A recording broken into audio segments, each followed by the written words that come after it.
Welcome to রোদু ছায়া colour and shades channel. Rubaiyat তিমি সবাইকে আন্তরিক প্রীতি এবং শুভেচ্ছা জানিয়ে শুরু করছি। আজকে দেখাবো আরেকটি ডিজাইন। আমি নিয়েছি ভয়েল কাপড় এখানে পাঞ্জাবির একটা পিস নিয়েছি এবং এখানে 3.5 গজ কাপড় আছে। আপনারা দেখতে পাচ্ছেন ভয়েল কাপড়টি আমি খুলে নিয়েছি। এই খুলে নিলে মাঝখান থেকে যে ভয়েল কাপড়টা ভাঁজ করা থাকে এবং খুলে নিলে এরকম একটা ভাঁজ আমরা ঠিক মিডিলে পাই। এই মিডিলের ভাঁজ বরাবর আমি একটি সেলাই দিচ্ছি। একটু দেখবেন কষ্ট করে যে একটা বড় বড় করে আমি একটা সেলাই দিচ্ছি। আমি দেখিয়ে দিচ্ছি, মানে বেশ খানিকটা জায়গা স্পেস নিয়ে আমি সেলাইটি দিব। আর আমাদের সেই আপুদেরকে একটু অনুরোধ করব, তাদেরকে যারা বড় লম্বা ভিডিও দেখতে অপছন্দ করেন তারা অবশ্যই আমার এই ভিডিওকে, আমার চ্যানেলের সব ভিডিওকে ইগনোর করবেন। ওকে, আমি চাই না তারা বড় ভিডিও দেখে কিছু শিখুক। বড় ভিডিও দেখলে অনেক কিছু শেখা যায় মন দিয়ে দেখলে, তো ওনারা এটা চান না। ওনাদের হয়তো মেগাবাইট বেশি খরচ হয়ে যায়, ওনারা কম মেগাবাইটে সব কিছু শিখে ফেলবেন। এনিওয়ে, আমার এই সেলাইটি আপনারা দেখতে পাচ্ছেন। অবশ্যই আপনারা ইগনোর করবেন যারা বলবেন যে এই ভিডিওটা অনেক বড় হয়ে গেছে, দেখতে ভালো, মানে কম ছোট করে ভিডিও বানাবেন। আমি সরি, আমি তাদের জন্য ছোট করে ভিডিও বানাতে পারছি না। আর এই যে আমি সেলাইটা দিলাম, সেলাইয়ের দূরত্ব তো আপনারা দেখেছেন। এখন আমি দেখাচ্ছি যে কেন আমি বড় করে সেলাই দিয়েছি। এভাবে আমি টানছি সেলাইটাকে, টেনে নিলে একটা এভাবে কুচি পড়ছে এবং খুব খেয়াল করে দেখবেন এটা একটা পিয়ানো অ্যাকর্ডিয়ান ফোল্ড হচ্ছে। তবে হাত দিয়ে এত সূক্ষ্ম করে পিয়ানো অ্যাকর্ডিয়ান ফোল্ড করা সম্ভব না বলে আমি সেলাই দিয়ে করে নিয়েছি। সেলাইটি আমার মানে সম্পূর্ণ কাপড়টাতে করতে হবে। আমি সম্পূর্ণ কাপড়টাতে সেলাই করে নিয়েছি। এভাবে আমি টেনে দিয়েছি এবং যে ভাঁজটা পড়েছিল সেই ভাঁজটাকে আমি অ্যারেঞ্জ করে নিয়েছি। এভাবে হাত দিয়ে আমি খুব সুন্দর করে অ্যারেঞ্জ করে টেনে দিয়েছি। তাতে আমার সম্পূর্ণ ভাঁজটা খুব অ্যারেঞ্জ হয়ে গিয়েছে, আপনারা দেখতে পাচ্ছেন।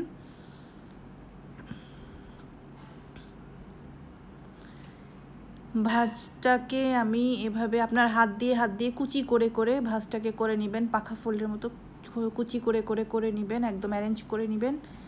এভাবে করে টেনে এভাবে টেনে দিবেন, ভাঁজটা খুব সুন্দর হয়ে যাবে। আমি সম্পূর্ণ কাপড়টিকে এভাবে অ্যারেঞ্জ করে নিয়েছি।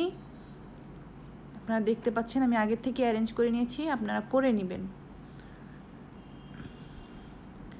এই সামন পাশটা আমি যেমন ভাঁজ করেছি, এভাবে অ্যারেঞ্জ করে নিয়েছি। পিছন সাইডটাও কিন্তু করতে হবে, মানে পিছন সাইডটা করা হয়ে যাবে অলরেডি, তারপরেও আপনারা চেষ্টা করবেন পিছন সাইডটাকেও অ্যারেঞ্জ করে নিতে।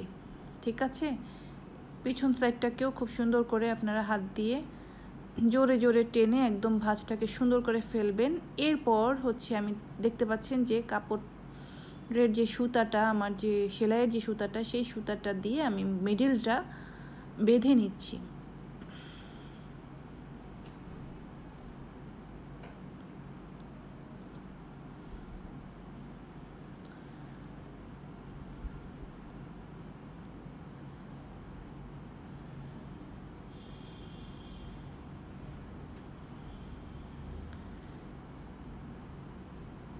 সুতা দিয়ে আমি বেঁধে ফেললাম।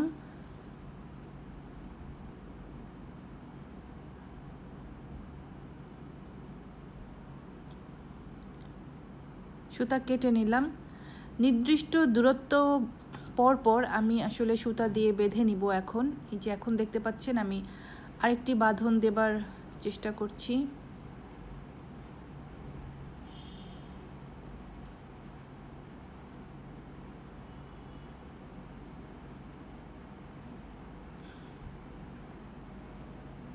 খুব টাইট যদি নাও হয় অসুবিধা নেই, তবে আপনারা এভাবে অ্যারেঞ্জ করে নিয়ে কাপড়টাকে তারপরে একটু বেঁধে দিবেন।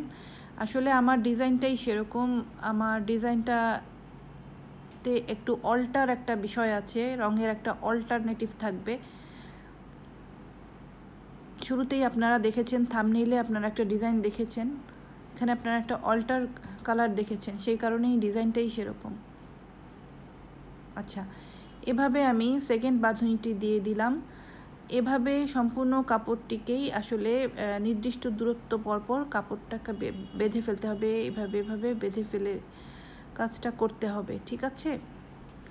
আমি কাপড়টিকে নির্দিষ্ট দূরত্ব পরপর এই যে এভাবে বেঁধে ফেলেছি, আপনারা দেখতে পাচ্ছেন। প্রত্যেকটাই একটা সেম পরিমাণ আমি গ্যাপ রাখার চেষ্টা করেছি। এবং এই যে কুচিগুলা দেখতে পাচ্ছেন, এখানে আমি আসলে কালার করব, কালার ঢালবো। এই কুচিগুলাতে আমি কালার ঢালবো।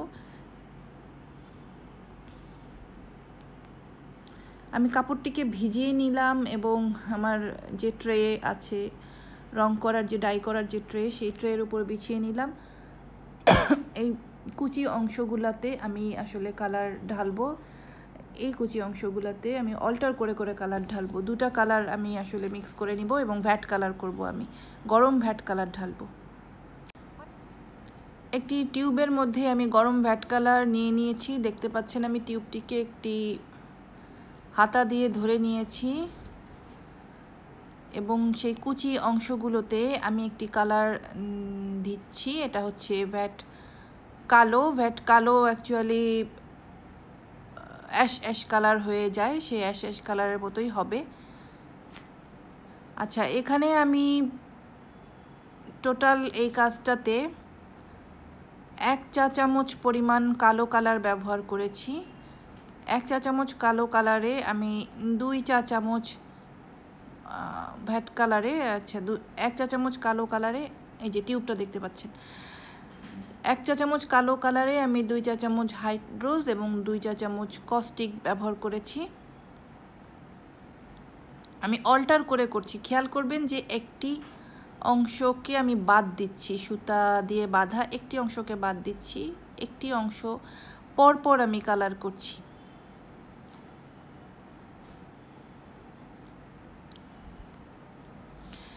আমার মনে হয় আপনারা সকলেই বুঝতে পেরেছেন কিভাবে।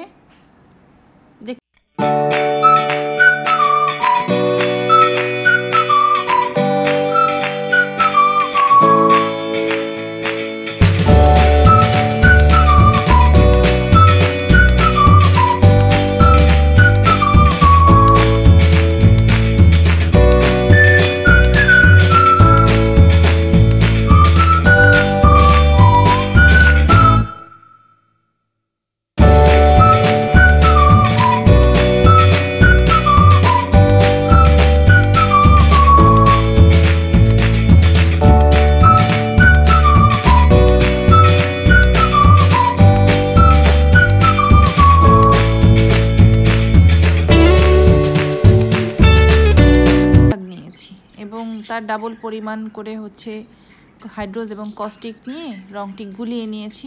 খুব হালকা একটা শেড দিতে চাচ্ছি ফিরোজা দিয়ে, মানে আকাশি একটা স্কাই ব্লু একটা কালার আসবে, আর্জেন্টাইন শেড। যারা আর্জেন্টাইনের সাপোর্টার তারা বুঝতে পারবে এই শেড কি দামি শেড। ঠিক আছে, আমি দেখতে